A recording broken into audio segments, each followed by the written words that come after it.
नमस्कार, मैं प्रवीण और आप देख रहे पब्लिक मीटर। दोस्तों, बीजेपी के तमाम नेता दावा करते हैं कि देश का एक एक पैसा पीएम मोदी सोच समझकर खर्च करते हैं, एक एक पैसा बचाने की कोशिश करते हैं और पैसा बचाने के लिए जब विदेश जाते हैं तो एयरपोर्ट पर नहाते हैं, खिचड़ी खाते हैं और 24 घंटे में से 20 घंटे देश के लिए काम करते हैं। 20 साल से ज्यादा हो गए लेकिन पीएम मोदी ने आज तक छुट्टी नहीं ली है। लेकिन पीएम मोदी देश का कितना पैसा बचाते हैं, वीडियो में इस बात का विश्लेषण करेंगे कि आधी रात को पीएम मोदी को लेकर कैसा वीडियो सामने आया है जब पीएम मोदी असम पहुंचते हैं। पहले बात करते हैं कि असम पहुंचकर पीएम मोदी ने क्या नया बयान दिया है जो इस बात को दिखाता है कि पीएम मोदी को वर्तमान की बजाय इतिहास की ज्यादा चिंता है और इतिहास का एक नया पहलू पीएम मोदी लेकर आए हैं जिसे लेकर पब्लिक हैरान है कि आज तक ये पहलू आखिरकार पब्लिक डोमेन में क्यों नहीं आया। कांग्रेस को कोसने की राजनीति में असम में जाकर पीएम मोदी ने क्या नया शिगुफा छोड़ दिया है, पहले वो आपको दिखाते, उसके बाद आधी रात वाला वीडियो भी आपको दिखाएंगे कि कैसे पानी की तरह पैसा बहाया जाता है पीएम मोदी की छवि चमकाने के लिए। असम से जो वीडियो सामने आया है वो कई सवाल खड़े करता है। पहले बीजेपी ने क्या वीडियो पोस्ट किया है, असम जाकर पीएम मोदी ने क्या बोला है। पीएम मोदी ने बोला कि असम को पाकिस्तान का हिस्सा बनाने की साजिश में शामिल थी कांग्रेस। और क्या बोला पीएम मोदी ने, बयान जरा सुनिए। कांग्रेस ने एक और पाप किया, उसने यहाँ की पहचान को मिटाने की साजिश की और ये षड्यंत्र केवल कुछ वर्षों का नहीं है। कांग्रेस के इस पाप की जड़ें आजादी के पहले से जुड़ी है। वो समय जब मुस्लिम लीग और अंग्रेजी हुकूमत मिलकर भारत के विभाजन की जमीन तैयार कर रहे थे, उस समय असम को भी अविभाजित बंगाल का यानी ईस्ट पाकिस्तान का हिस्सा बनाने की योजना बनाई गई। कांग्रेस उस साजिश का हिस्सा बनने जा रही थी, तब बोरदोलोई जी अपनी पार्टी के खिलाफ खड़े हो गए थे। उन्होंने असम की पहचान को खत्म करने के इस षड्यंत्र का विरोध किया और असम को देश से अलग होने से बचा लिया। भाजपा पार्टी हमेशा पार्टी लाइन से ऊपर उठकर हर देशभक्त का सम्मान करती है। तो पीएम मोदी आरोप लगाते कि कांग्रेस असम को पूर्वी पाकिस्तान में मिलाने की साजिश में शामिल होना चाहती थी। लेकिन दोस्तों, रोका किसने? इसके ऐतिहासिक फैक्ट पहले आपको बताते हैं, उसके बाद पब्लिक क्या सुनाती है पीएम मोदी को वो भी आगे आपको दिखाएंगे। और असम से जो वीडियो सामने आया है, जो पैसा पानी की तरह बहाने का वीडियो सामने आया है, वो भी आगे आपको दिखाएंगे। पहले इसके ऐतिहासिक फैक्ट आप देखिए जो पीएम मोदी ने आरोप लगाए। आजादी से ठीक पहले 1946 में ब्रिटिश सरकार ने कैबिनेट मिशन योजना पेश की थी। इस योजना का मुख्य उद्देश्य भारत की एकता को बनाए रखते हुए सत्ता का हस्तांतरण करना था। इसी योजना के तहत ग्रुपिंग का प्रस्ताव आया था। ग्रुपिंग स्कीम क्या थी और उसमें असम को ग्रुप सी में डालने की क्या बात सामने आई? कैबिनेट मिशन ने भारतीय राज्यों को 3 समूहों में बांटने का प्रस्ताव दिया। ग्रुप ए, जहां पर हिंदुओं की आबादी ज्यादा हो, हिंदू बहुल प्रांत।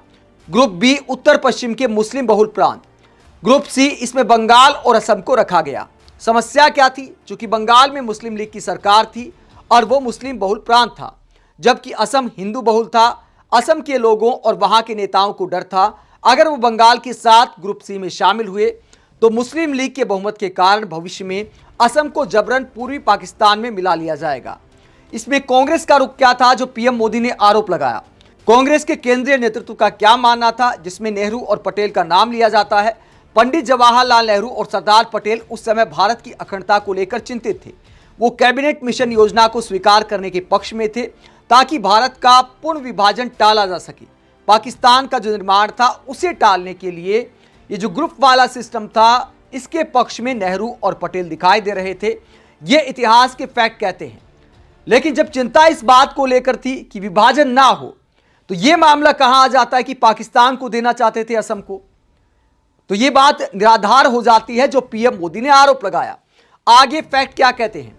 उन्हें लगा कि यदि वो ग्रुपिंग को स्वीकार कर लेते हैं तो जिन्ना एक अलग देश की मांग छोड़ देंगे। इस पूरी प्रक्रिया में वो असम को ग्रुप सी में जाने देने के लिए एक हद तक तैयार दिख रहे थे। लेकिन असम कांग्रेस के नेता इसके खिलाफ थे। गोपीनाथ बोरदोलोई, जिनका उदाहरण पीएम मोदी ने दिया कि वो खड़े हो गए थे कांग्रेस के आलाकमान के खिलाफ। असम के तत्कालीन मुख्यमंत्री गोपीनाथ बोरदोलोई ने इसका पुरजोर विरोध किया। उन्होंने साफ कहा कि असम अपनी पहचान खोकर बंगाल के साथ नहीं जाएगा। महात्मा गांधी की क्या भूमिका बताई गई है? जब बोरदोलोई को लगा कि कांग्रेस का केंद्रीय नेतृत्व उनकी बात नहीं सुन रहा है तो वो महात्मा गांधी के पास गए। गांधी जी ने बोरदोलोई का पूरा समर्थन किया और एक ऐतिहासिक बयान दिया। असम को अपनी आत्मा नहीं खोनी चाहिए। अगर कांग्रेस का केंद्रीय नेतृत्व भी ग्रुपिंग के लिए तैयार हो जाए तब भी असम को इसका विरोध करना चाहिए और अपनी रक्षा खुद करनी चाहिए। गांधी जी के इस कड़े रुख और बोरदोलोई के अडिग रहने के कारण अंततः कांग्रेस नेतृत्व को अपना स्टैंड बदलना पड़ा और असम ग्रुप सी का हिस्सा बनने से बच गया। तो इस सारे फैक्ट के बीच आखिरकार आप कांग्रेस किसे कहेंगे? बोरदोलोई भी कांग्रेस का हिस्सा थे, महात्मा गांधी भी कांग्रेस का हिस्सा थे, सरदार पटेल भी कांग्रेस का हिस्सा थे और नेहरू भी कांग्रेस का हिस्सा थे। इसे कहते पार्टी में लोकतंत्र का होना, आवाजों को सुना जाना, कि जब कुछ नेताओं ने ऐतराज किया, कुछ ने नहीं किया, तो उसके बाद बोरदोलोई की बात को सुना गया, महात्मा गांधी की बात को सुना गया। लेकिन इसमें पाकिस्तान में जो शामिल करने की बात पीएम मोदी ने कही, यहां पर तो सरदार पटेल और पंडित नेहरू की कोशिश थी कि पाकिस्तान भी ना बनने पाए, देश का विभाजन ना होने पाए। ये फैक्ट कहते हैं, ये उससे पहले की बात है, पाकिस्तान को लेने देने की तो कोई बात ही नहीं हुई। अब पीएम मोदी ने इतिहास के इन सारे फैक्ट को एक नया मोड़ दे दिया। क्या पीएम मोदी के मुताबिक नेहरू ही कांग्रेस थे? क्या महात्मा गांधी कांग्रेस नहीं थे? क्या सरदार पटेल कांग्रेस नहीं थे? या पीएम मोदी का मतलब सिर्फ नेहरू की राय से होता है कि नेहरू ये चाहते थे तो मतलब कांग्रेस का वो मत था? नेहरू सर्वे सर्वा नहीं थे, महात्मा गांधी सबसे बड़ा चेहरा थे। जितना पंडित नेहरू मजबूत थे उससे कहीं ज्यादा तो सरदार पटेल की चलती थी। ज्यादातर कांग्रेस सरदार पटेल के पक्ष में थी, ऐसा खुद बीजेपी नेता और पीएम मोदी कहते आए हैं। यहां पर पीएम मोदी को यह भी बताना चाहिए कि सरदार पटेल की इसमें क्या राय थी। पाकिस्तान का तो कोई जिक्र ही नहीं था कि असम या बंगाल को पाकिस्तान को देना है कि कहां रखना है। जो ग्रुपिंग सिस्टम वाला मामला आया था उसे लेकर यह राय थी नेहरू और सरदार पटेल की कि चलो इस पर सहमत हो लिया जाता है, अगर जिन्ना मान जाते हैं तो भारत का विभाजन नहीं होगा। यह इतिहास का फैक्ट है। लेकिन पीएम मोदी कहते हैं कि देखिए, कांग्रेस पाकिस्तान के हिस्से देना चाहती थी असम को। अब इस पूरे मसले को लेकर सवाल यह भी उठता है कि अगर कांग्रेस देना चाहती थी तो रोका किसने? अब पब्लिक कटाक्ष करते हुए क्या सुनाती है पीएम मोदी को? कांग्रेस असम को पाकिस्तान में मिलाना चाहती थी, इसके बाद आरएसएस ने अपने बल पर असम को भारत का अभिन्न अंग बनाया। तो पब्लिक कटाक्ष करते हुए कहती है, क्या आरएसएस ने कांग्रेस को रोक लिया? इसके बाद पब्लिक कहती है, जिस कांग्रेस ने पूर्वी पाकिस्तान को बांग्लादेश बनाकर आजादी दिलाई, पाकिस्तान से अलग किया, उस कांग्रेस के लिए यह बात कोई दिमाग से पैदल आदमी ही कर सकता है। और जो इस बात पर भरोसा कर ले, उनसे बड़ा मूर्ख और अंधभक्त आज तक कोई नहीं होगा। क्या ही बकवास कर रहे हो यार वोट बैंक के लिए, कुछ तो लॉजिकल चीज कर लिया करो। सारी विपक्षी पार्टी सब देश के खिलाफ गलत कर रही थी, बस बीजेपी भगवान बन के आई है, जिससे फिर भी मणिपुर नहीं संभला जा रहा है। तो पब्लिक कटाक्ष करती है कि अगर कांग्रेस ऐसा चाहती थी तो रोका किसने? यह भी सवाल है, क्योंकि बीजेपी तो उस वक्त थी नहीं वजूद में, आरएसएस था, आरएसएस का भी इतना ज्यादा वजूद था नहीं, कांग्रेस का वर्चस्व था भारत की राजनीति में, तो रोका किसने? दोस्तों, पीएम मोदी के ये सारे बयान दिखाते हैं कि वर्तमान मुद्दों की बजाय बीजेपी देश को इतिहास में ही उलझाए रखना चाहती है। और वर्तमान में क्या किया जा रहा है? पीएम मोदी राजनीति करते हैं कि देखिए, ये नामदार हैं, हम कामदार हैं, हम देश का पैसा बचाते हैं, हमारे लिए देश सर्वोपरि है। अगर देश सर्वोपरि है तो भारत में जहां करोड़ों लोग 5 किलो राशन पर डिपेंड करते हैं, वहां पर क्या पानी की तरह पैसा बहाया जाना चाहिए?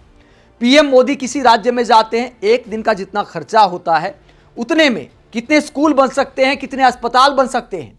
पीएम मोदी की पोस्टरबाजी में ही कितने पैसे खर्च हो जाते हैं? पीएम मोदी के लिए नाच गाने का इंतजाम करने में कैसे पानी की तरह पैसा बहाया जाता है? रागिनी नायक क्या दिखाती हैं? रात का ये वीडियो है और इस वीडियो में क्या दिखाया गया जरा देखिए।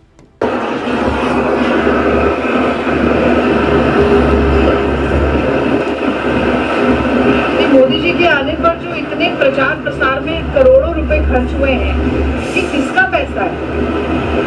कोई अपनी जायदाद बेच के पैसा लाए हैं क्या हेमंत बिस्वा शर्मा?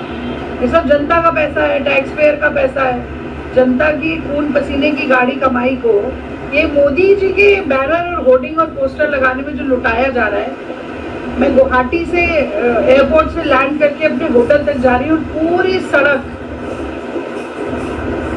ये मोदी जी के चेहरे से भरी हुई है। और मोदी जी की छपास और दिखास भी हुआ है ना, खत्म ही नहीं हुआ। पूरा सिलसिला देखिए हर जगह। दोस्तों, सवाल ये खड़ा होता है कि चलो विपक्षी नेता आरोप लगाते हैं, राजनीति में पोस्टरबाजी भी होती है, लेकिन इन सब को करके मिलता क्या है? मान लीजिए 20-20 मीटर पर पीएम मोदी के ये पोस्टर बैनर लगा दिए, पानी की तरह पैसा बहा दिया बीजेपी सरकार ने। जनता के टैक्स का पैसा है, एक एक पैसा सरकार को सोच समझकर खर्च करना चाहिए। क्या ये पैसे का मिसयूज नहीं है? फिर किस आधार पर देश के प्रधानमंत्री कहते हैं कि फला पार्टी वाले नामदार नेता हैं, हम कामदार नेता हैं? तो ये नामदारी वाला काम है कि कामदारी वाला काम है? पैसा आखिरकार वेस्ट क्यों करना? क्या हासिल हो जाएगा आम जनता को, प्रधानमंत्री को भी क्या हासिल हो जाएगा? 20-20 मीटर पर ऐसे होर्डिंग लगाने से, पोस्टर लगाने से क्या मिल जाएगा देश को, क्या मिल जाएगा असम की जनता को? होर्डिंग और पोस्टर के अलावा क्या इंतजाम किया गया वो भी आपको दिखाते हैं। जैसे पुराने जमाने में राजा महाराजा के स्वागत में नाचने गाने का इंतजाम होता था, वैसे ही पीएम मोदी के लिए किया जाता है। तो क्या इस सब में खर्चा नहीं आता है? जहां जाते हैं वहां अपनी दीवानगी वाला वीडियो दिखाने के लिए क्या क्या इंतजाम किया जाता है। असम में क्या हुआ पूछने पर जरा देखिए, ये देखिए,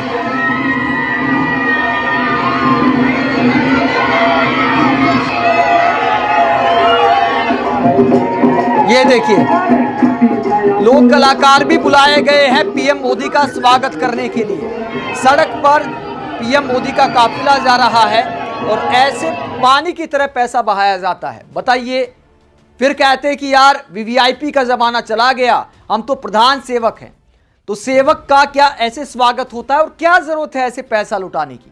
देश के प्रधानमंत्री जाएं बीजेपी के कार्यक्रम में, अगर स्वागत होता है तो हमें कोई आपत्ति नहीं है। राज्य सरकार का पैसा खर्च नहीं होना चाहिए। बीजेपी के पास हजारों करोड़ हैं। अभी संसद में इस बात का खुलासा किया था कांग्रेस सांसद अजय माकन ने। यह खुलासा किया था कि कैसे साल दर साल बीजेपी की कमाई बढ़ती चली गई और फिलहाल बीजेपी के अकाउंट में 10,000 करोड़ रुपए से ज्यादा है। 2014 में भाजपा के बैंक अकाउंट में 295 करोड़ रुपए थे। 2019 में 295 से ये जंप करके कितना हो गया? 3,562 करोड़ केवल 5 वर्षों के अंदर। उसके बाद में 2024 आता है और चौंकाने वाली फिगर, सभापति महोदय 3,562 करोड़ से बढ़ करके भाजपा के खातों में कितने पैसे भाजपा के अकाउंट में है? 10,107 करोड़ रुपया। 10,107 करोड़ रुपया। चलो पार्टी का पैसा खर्च कर लें अपनी छपास वाली आदत को पूरा करने के लिए, लेकिन सरकार का पैसा खर्च नहीं होना चाहिए, जनता के टैक्स का पैसा खर्च नहीं होना चाहिए। राज्य सरकारें आखिरकार पीएम मोदी के स्वागत में करोड़ों रुपए क्यों लुटाती हैं? मान लीजिए पीएम मोदी के इस तरह के दौरे पर 10 करोड़ रुपए खर्च होते हैं। हालांकि मैं एक छोटी रकम बता रहा हूं, इससे भी ज्यादा ही खर्चा आता है।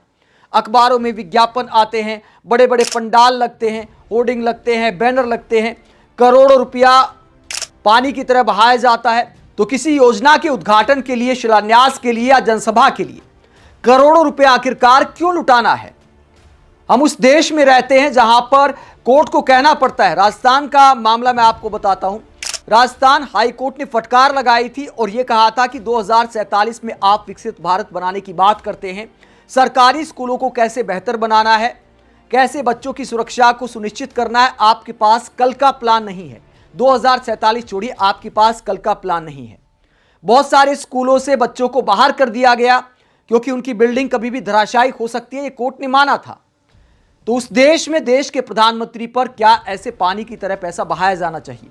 अगर पीएम मोदी के कार्यक्रम में करोड़ों खर्च होते हैं तो उतने में कितने स्कूल बन सकते हैं, कितने अस्पताल बन सकते हैं? ये सवाल देश के प्रधानमंत्री को अपने आप से पूछना चाहिए। क्या वो जरूरी है या 20-20 मीटर पर प्रधानमंत्री के होर्डिंग लगाना जरूरी है?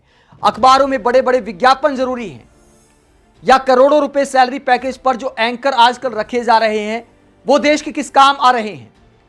वो देश की जनता की बजाय सरकार का सुरक्षा कवच बनने का काम करते हैं। तो सरकारी न्यूज चैनल में करोड़ों में भर्तियां भी क्यों की जा रही हैं, इसे लेकर भी पब्लिक सवाल उठा रही है। आप इस पूरे मसले को लेकर क्या सोचते हैं? एक तरफ दावा किया जाता है कि प्रधानमंत्री देश का पैसा बचाते हैं, दूसरी तरफ पीआर के लिए जनता के टैक्स का पैसा पानी की तरह बहाया जा रहा है। कमेंट बॉक्स में अपनी राय जरूर दें, साथ ही चैनल को सब्सक्राइब भी करें। नमस्कार।